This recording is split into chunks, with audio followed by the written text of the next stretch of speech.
안녕하십니까. 이달 들어서 지금 이게 오늘이 25일인데요. 이달 들어서 이게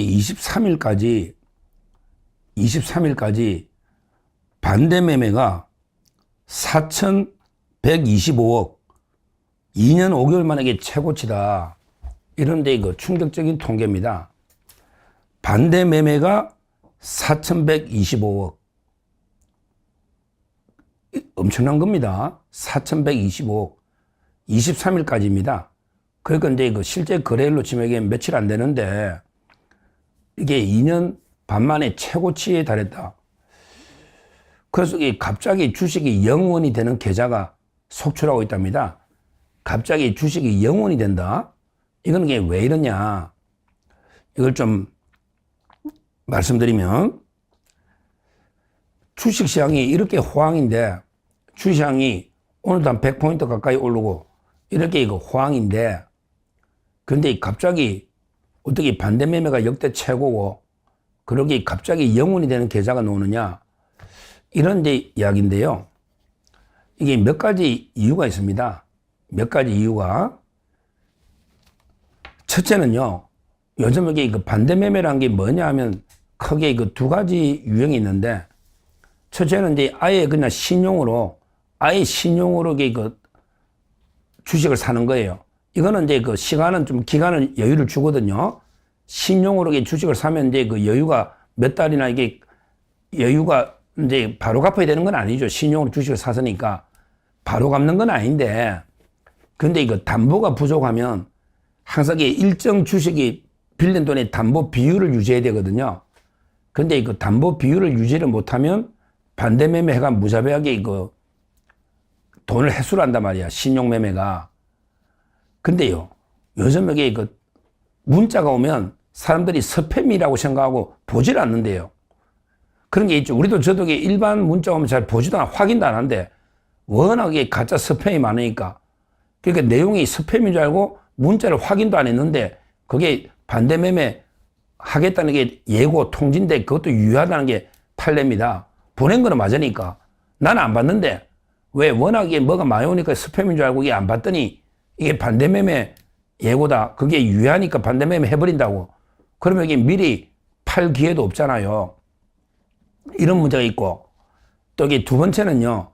약관을 잘 봐야 되는데 예를 들어 이게 부족하면 그럼 이게 조금만 그 부족한 부분만큼만 반대 매매로 팔아야 되는데 근데 그 약관에 따라 신용 매매 약관에 따라서 그냥 담보 부족이 생기면 주식 전체를 이게 매도할 수 있다 이런 약관이 많다고 합니다.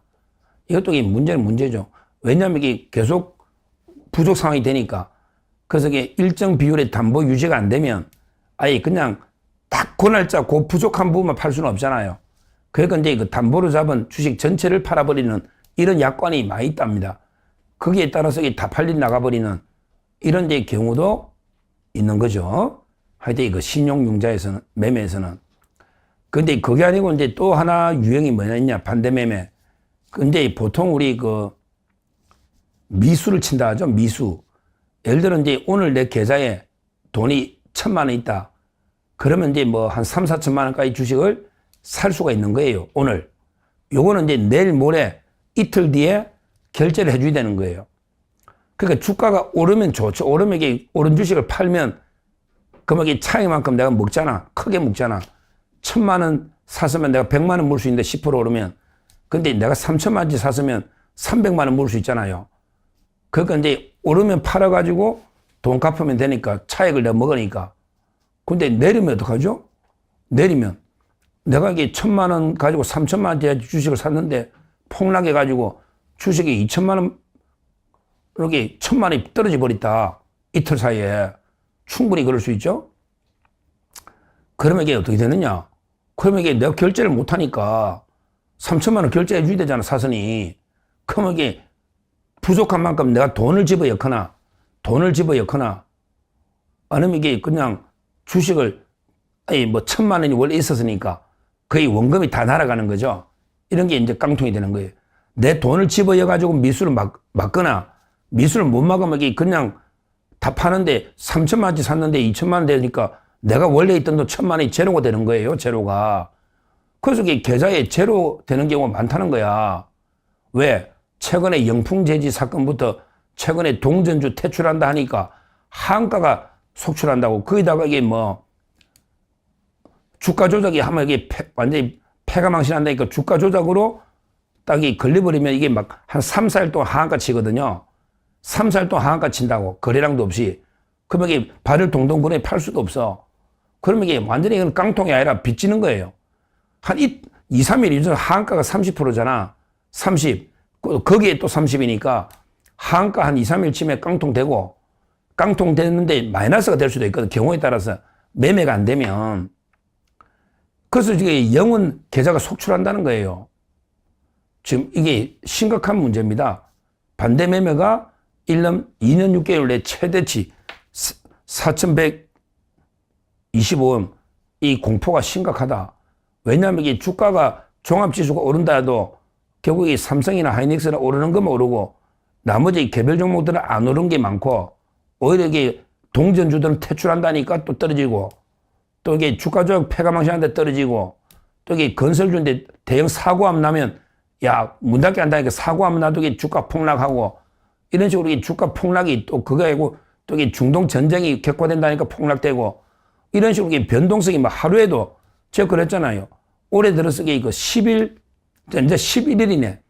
올해 들어서 이게 11일 가는 게 이거 사이드카가 발동되는 매도든 매수든 와, 어떻게 이거 보통 다른 나라는 게 이거 10년에 한 번 발동될까 말까 한 사이드카 또는 이게 서킷 브레이커 이런 게 이거 올해 10번이나 11번이나 이게 발동되는 이런 게 변동성에 개미들이 잘못 흐름을 타거나 또 이게 개미들이 워낙 소액으로 하니까 이게 레버리지를 크게 해가지고 한몫 잡으려고 무리하게 미수나 신용으로 무리하게 빚내서 투자하다 보니까 엄청난 게 그 손에 피눈물을 흘리고 있는 거예요. 이런 위험성은 제가 이게 이재명 정권에 누구나 한 번도 이야기하는 걸 제가 못 봤어요.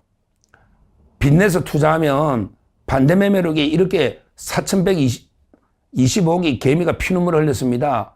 깡통 계좌가 속출하고 있습니다. 투자 조심해야 됩니다. 이렇게 말하는 사람 제가 한 명도 못 봤어요. 정권에서. 그냥 무조건 이게 코스닥 3천 갑니다. 코스피 8천만 갑니다. 국민 여러분 집 팔아서 부동산은 이게 악이고 주식은 선이기 때문에 부동산 팔아서 주식하십시오. 또 이게 대출 받아서 주식하십시오. 이런 식으로 비투를 노골적으로 권하는 정권 아닙니까? 이 국민들이 주식 때문에 완전히 투기 아싸리판이 돼가지고 그냥 가정 파괴도 되고 지금 완전히 막 신용불량에 심각한 위기를 경고를 안 하잖아요. 진짜. 그냥 무조건 이게 장밋빛 환상만 심어줘가지고 지금 이게 나라 꼴이 어떻게 되고 있습니까? 완전히 도박공화국 돼 있는 거 아닙니까, 지금? 과연 이게 정상적인 나라의 모습이냐? 그냥 정치적으로 주가만 무조건 주식 지수만 오르면 그 나라가 정상적인 나라입니까? 주식하는 사람이 1,400만인데 안 하는 사람이 훨씬 많은데 이게 정상적인 나라냐고요. 자영업 중소기업 다 죽이고 주식은 이게 외국인 기관들이 묻고 개미들 총알 바지하면서 수익 내는 사람이 얼마나 됐냐고요. 이게 정상적인 우리나라 모습이냐 이 말입니다. 야, 참 이거 하여튼 요즘 갑자기 주식이 영원되거나 이게 반대 매매로 피눈물 흘리는 이게 심각하니까 저 누누이 경고했잖아요. 항상 주식을 하지 말자는 게 아니고 철저하게 여윳돈으로 우량주 위주로 그러기 자기 판단하에 정부 이재명 가머니설 장밋빛 이런 걸 믿고 그대로 투자하면 안 된다. 철저하게 여윳돈으로 자기 판단하에 포트폴리오를 다양하게 구성하는 이런 차원에서 신중하게 해야 된다. 다시 한번 말씀드리고 정말 이것 때문에 제 주위에도 심각한 주식 도박 열풍 언젠가는 이게 큰 사회 문제가 될 수 있다. 이렇게 제가 경고를 합니다. 감사합니다. 안녕하십니까. 얼마 전에 이재명이가 필리핀에 가가지고 거기 필리핀에 60년 징역 받아서 수감 중인 마약왕 박왕열 필리핀에서 60년형을 받아가 수감 중에 있거든요. 이자를 이게 임시로 이게 그 대한민국에 인도를 좀 해달라. 이렇게 그 필리핀에 가 요구하고. 근데 필리핀의 그 마르코스 주니어, 옛날에 마르코스 그 독재자 아들인데, 거기에서 이제 그 응해가지고, 현재 그 박광렬이를 우리나라로 그 직접 송환, 데려왔다. 이런 이제 뉴스입니다. 그러면서 그 강유정이까지 나서가 청와대에서 이재명이하고 강유정 대변인까지 나서가지고 뭐라 하냐면 이런 게 대통령 강력 의지의 결실로서 해외의 숨은 범죄자는 반드시 대가를 치르는 걸 보여주겠다. 이재명이가 직접 요청해가지고 3주 만에 국내에 들고 왔고, 이게 이재명이 강력한 의지다. 앞으로 그 해외 도피 범죄자는 반드시 단죄하겠다. 이런 데 이재명 대통령의 의지가 성과를 거뒀다. 실제 그 한 9년 정도 요구했는데 이번에 왔다. 이런 식으로 청와대가 나서가지고 되게 엄청난 자화자찬을 하고 있습니다. 이 박광렬 씨는 어떤 분이냐? 박광렬 씨는 이제 옛날에 2016년에 필리핀에서 이제 한국인 3명을 살해한 사탕수수밭 살인사건의 핵심 인물입니다. 2016년에 필리핀에서 이제 사탕수수밭에서 살인사건이 있었는데 한국인 3명이 살해됐는데 거기에 주범이 박광렬이고 실제 마약 왕이죠. 그래서 이제 2020년에 근거돼 가지고 징역 60년 교도소에 복역 중인데, 근데 교도소에 있으면서도 또 이제 마약을 밀반에 유통한 거 아니냐. 이런 이제 저기 필리핀 교도소가 좀 오히려 이제 편의를 봐줘가지고 계속 제대로 수감 생활을 하느냐. 오히려 이제 애인 불러가지고 만나기도 하고, 또 안에서도 범죄를 지하니까 이게 문제가 있다. 그래서 한국으로 보내라. 한국에서 제대로 단죄를 하겠다. 그러면서 앞으로 마약 관계자들이나 또 이런 게 있다면 그러기 범죄 수익까지 우리가 색출해서 추징 환수하겠다. 이래가 들고 왔다. 이런 이야기거든요. 야, 이걸 엄청나게 지금 선전, 자화자찬을 청와대가 하고 있는데요. 자, 여기서 저 몇 가지 문제를 제기합니다. 자, 첫째는 범죄인 한 명 인도하는 게 이게 대통령이 직접 다 나서고 대통령이 할 일인가? 그러면 이거는 원래 법무부나 검찰이 보면 다 국제 범죄 담당하는 법무부나 검찰의 조직이 있거든요. 그러면 밑에 공무원들이 할 문제잖아.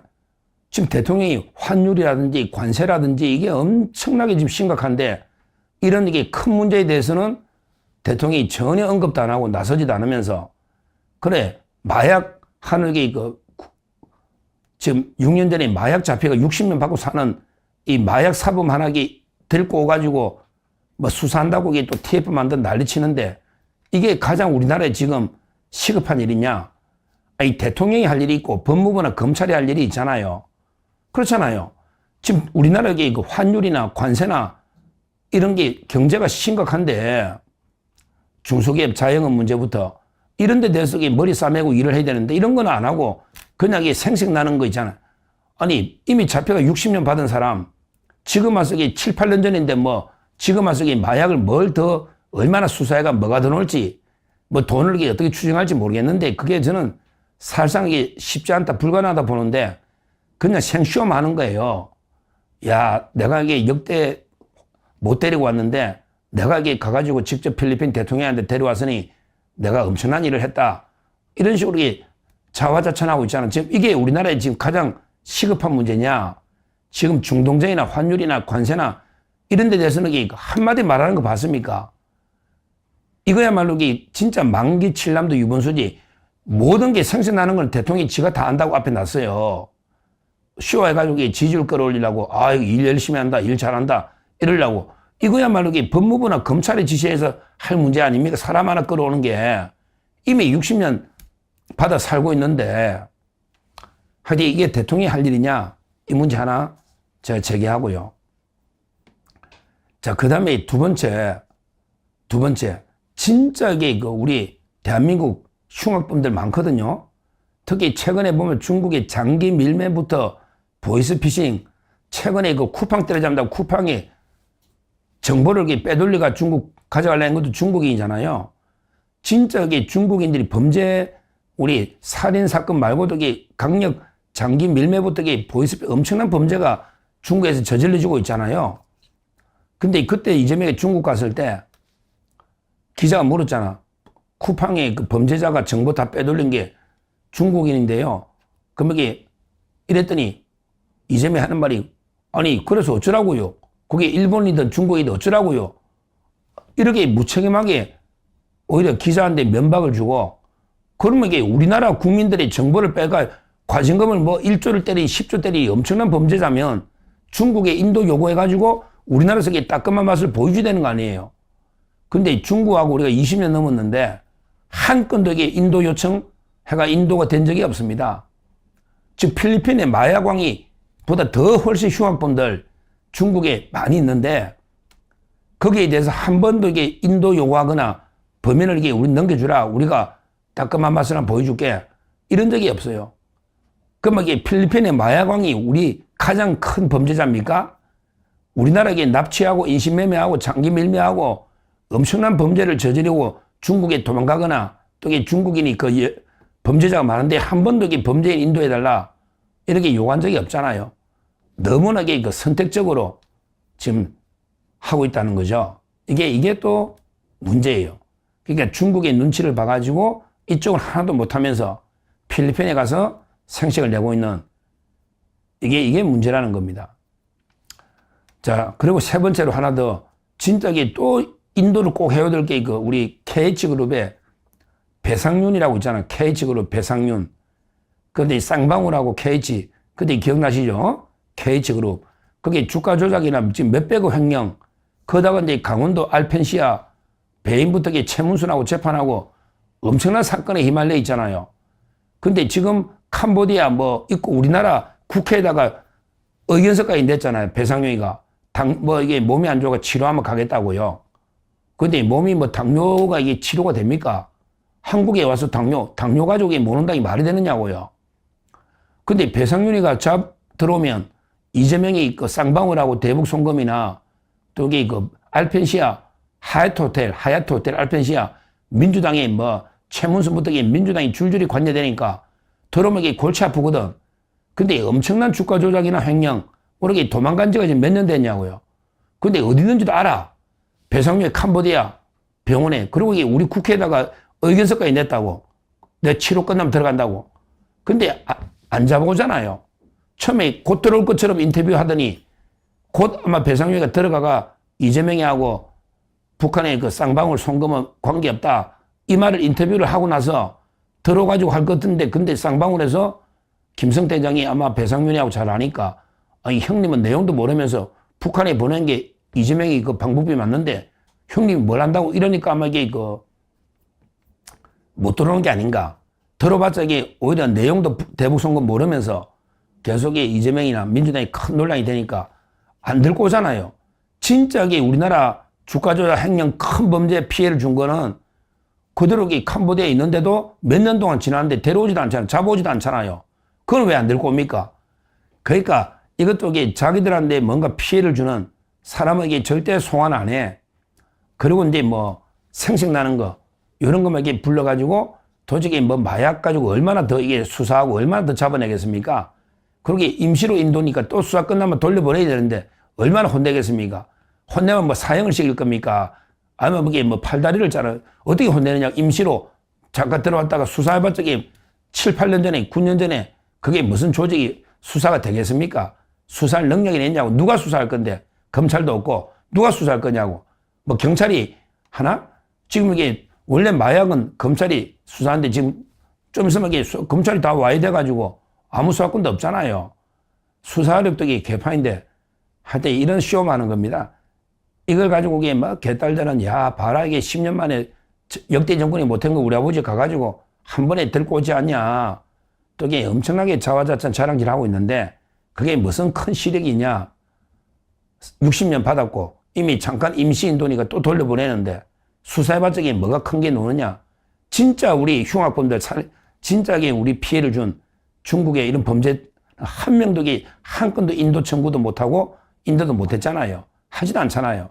그러기 자기들한테 불리한 배상용 KH 이런 사람들에게 어딘지 뻔히 알면서 데려오지도 않잖아요. 왜 안 데려오냐고 들어온다고 약속까지 했는데 이것도 큰 문제다.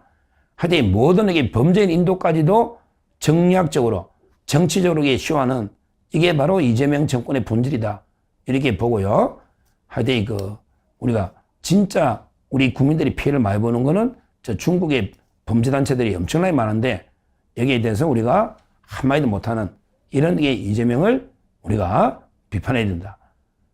하여튼 그러기 배상료이나 진짜 민주당이 많이 연루된 이런 사람들에게 알면서도 안 데려오는 이런 이건 직무유기거든요. 직무유기. 이렇게 보고 하여튼 검찰이나 법무부도 할 일을 안 하고 아니 왜 안 데려오냐고 배상료는 할 일을 안 하고 그냥 모든 게 이재명 혼자 지금 우리나라 공무원들 아무도 없습니까?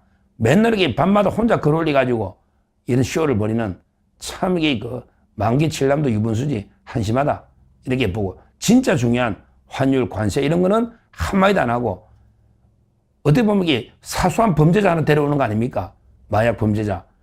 이걸 가지고 이렇게 떠드니 진짜 심각한 문제다. 이렇게 말씀드립니다. 감사합니다. 지금 한국 주식시장에서 정말 엄청난 일이 벌어지고 있습니다. 4,125억 원. 이 어마어마한 돈이 순식간에 사라지고 있다는 건데요. 대체 무슨 일이 벌어지고 있는 건지, 또 어떻게 투자자들의 계좌가 한순간에 영원이 될 수 있는 건지 지금부터 자세히 파헤쳐 보겠습니다. 이번 시간에는 우선 기록적인 강제 매도, 즉 반대 매매 사태가 얼마나 심각한지 그 규모부터 보고요. 그 다음엔 이 반대 매매라는 게 도대체 어떻게 돌아가는 건지 그 원리를 알아볼 겁니다. 그리고 왜 지금 유독 계좌가 깡통이 되는 사람들이 속출하는지 그 배경을 짚어보고 원본 자료가 제기하는 비판과 함께 투자자들이 위한 마지막 경고까지 차근차근 살펴보겠습니다. 자, 첫 번째 이야기부터 시작해보죠. 기록적인 매도 사태. 말 그대로 지금 수많은 개인 투자자들한테 거대한 금융 폭풍이 닥친 겁니다. 자, 이 숫자 한번 보세요. 4,125억 원. 이게 바로 이번 달 들어서 단 23일 동안 강제로 팔려나간 주식의 규모예요. 이만큼의 돈이 투자자들의 의사와는 상관없이 청산됐다는 뜻이죠. 근데 이게 그냥 큰 숫자가 아니고요. 지난 2년 5개월 만에 가장 높은 수치입니다. 그러니까 이건 결코 평범한 상황이 아니라는 거고 수많은 개인 투자자들이 심각한 위기에 처했다는 명백한 신호라고 볼 수 있겠죠. 원본 자료에서는 이걸 이렇게 표현하더라고요. 갑자기 계좌가 0이 된다. 정말 섬뜩한 말이죠. 내가 열심히 모은 투자금이 어느 날 아침에 그냥 사라져버린다는 거니까요.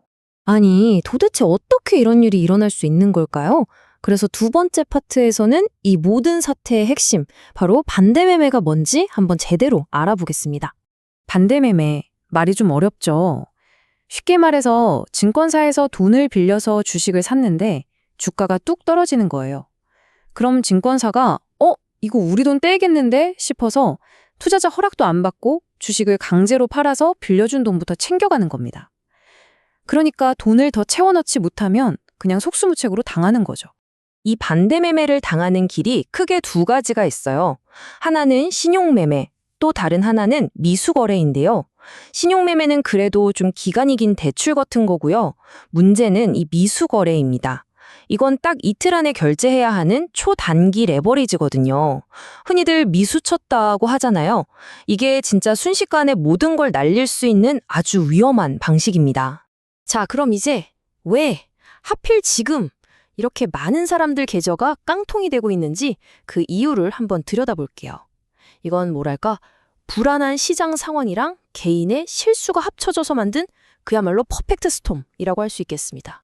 지금 시장이 정말 살얼음판이에요. 변동성이 너무 심해서 올해만 시장을 안정시키는 사이드카가 10번 넘게 발동됐고요. 여기에 소위 동전주들 상장 폐지되지, 주가 조작 사태 후폭풍 불지, 중동 문제에다가 대형 건설 사고까지 악재란 악재는 다 터지니까 빚 내서 투자한 사람들은 버틸 수가 없는 거죠. 근데 진짜 황당한 이유도 있어요. 증권사에서 지금 위험합니다. 돈 더 넣으세요. 하고 경고 문자를 보내잖아요. 이걸 스팸인 줄 알고 그냥 지워버리는 분들이 그렇게 많대요. 근데 더 큰 문제는 법원에서는 문자 보냈으면 할 일 다 한 거다라고 본다는 거죠. 결국 확인 안 한 투자자 책임이 되는 겁니다. 너무 안타까운 일이죠. 그리고 또 하나의 무서운 함정은 바로 약관에 숨어 있습니다. 보통 사람들은 내가 부족한 금액만큼만 팔겠지라고 생각하거든요. 천만에요. 대부분 증권사 약관을 잘 뜯어보면요. 담보가 부족하면 그 주식뿐만 아니라 내 계좌에 있는 모든 주식을 다 팔아버릴 수 있게 돼 있어요. 그러니까 내가 생각했던 것보다 훨씬 큰 손실을 입게 되는 겁니다. 미수거래로 깡통 계좌가 되는 과정을 한번 시뮬레이션 해볼까요? 자, 내 돈이 1,000만 원이 있어요. 이걸로 3,000만 원어치 주식을 사는 거예요. 근데 야속하게도 딱 이틀 만에 주가가 1,000만 원이 폭락해서 2,000만 원이 됐어요. 그럼 이제 3,000만 원을 결제해야 하는데 돈이 없잖아요? 그럼 어떻게 되냐? 증권사가 그 주식을 2,000만 원에 그냥 팔아버립니다. 그리고 자기들 빌려준 돈 챙겨가면 제 원금 1,000만 원은? 네, 그냥 공중분해 되는 겁니다. 정말 허무하죠? 자, 이제 네 번째 파트인데요. 여기서는 이 사태를 바라보는 원본 영상의 정치적인 비판을 좀 다뤄보려고 합니다. 시작하기 전에 명확히 할게요. 이건 저희 생각이 아니라 어디까지나 원본 자료의 주장이라는 점 꼭 기억해 주시길 바랍니다. 원본 영상에서는 아주 직설적으로 이렇게 묻습니다. 이 정권은 노골적으로 비투를 권하는 정권 아닙니까? 라고요. 이건 지금 이 사태의 책임이 누구에게 있냐는 아주 강한 문제 제기인 셈이죠. 그 주장의 핵심은 이겁니다. 정치권이 국민들을 도박판으로 내몰고 있다는 거예요. 뭐 집 팔고 대출 받아서 주식하라고 부추기는 분위기를 만들고 코스피 8천 간다 같은 긍정적인 이야기만 하면서 위험성은 쏙 빼놓는다는 거죠. 결국 그래서 주식시장이 완전 투기 아사리판이 되어버렸다는 게 이 영상의 비판입니다. 자, 이제 마지막 순서입니다. 그럼 이렇게 정신없는 시장에서 우리 같은 개인 투자자들은 대체 어떻게 해야 할까요? 원본 자료가 마지막으로 던지는 경고와 조언 함께 들어보시죠. 핵심은 간단하고 명료합니다. 첫째, 투자는 무조건 여윳돈으로 하세요. 잃어도 내 생활에 지장이 없는 돈으로요. 빚내는 건 절대 안 됩니다. 둘째, 좀 안전한 우량주 위주로 포트폴리오를 짜라는 겁니다. 셋째, 누가 이거 대박 난다고 해도 고지고대로 믿지 말고 스스로 정말 치열하게 공부하고 판단해야 합니다. 마지막으로 한 종목에 모든 걸 거는 올인은 피하고 여러 곳에 나눠서 투자하는 게 현명하다는 조언입니다. 오늘 이 이야기를 쭉 따라오면서 우리는 빚을 내서 투자하는 게 얼마나 위험할 수 있는지 정말 뼈저리게 느꼈습니다. 그래서 마지막으로 여러분께 이 질문을 던지고 싶습니다. 이렇게 변동성이 큰 시장에서 과감한